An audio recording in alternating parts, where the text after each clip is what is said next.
At the moment, we have a significant growth in the number of startups in Serbia. We are not a large country compared to China.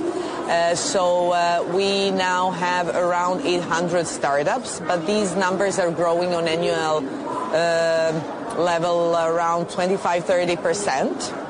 And overall value of this ecosystem is around 1 billion euros.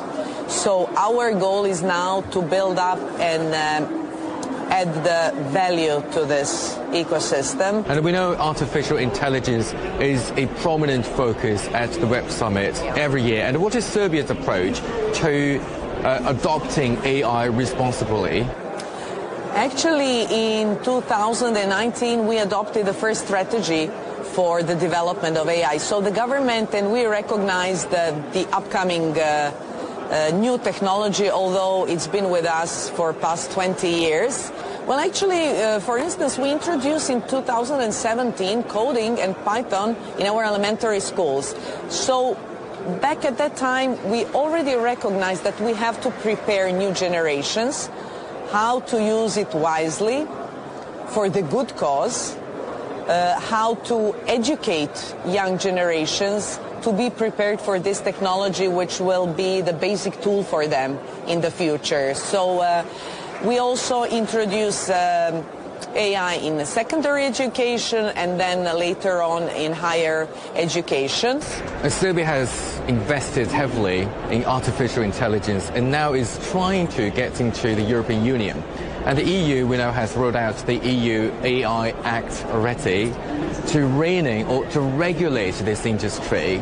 Since we have invested so much in boosting and developing AI, but if Serbia joins the European Union, do you think that would probably force you to fine-tune your policy in the future? Well, as an accession country, we are fine-tuning our policies, most of our policies with the EU, and that's a process. So once we join EU, we will have to, align with the existing policies. Nevertheless, policies are like living things. They can be changed, according to the reaction of the startup community, of the private sector, also in Europe.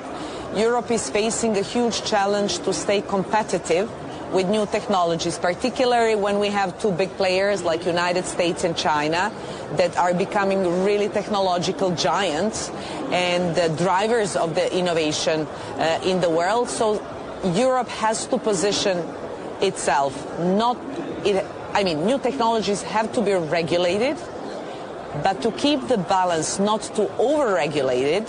So to, keep the further development, it is not an easy task.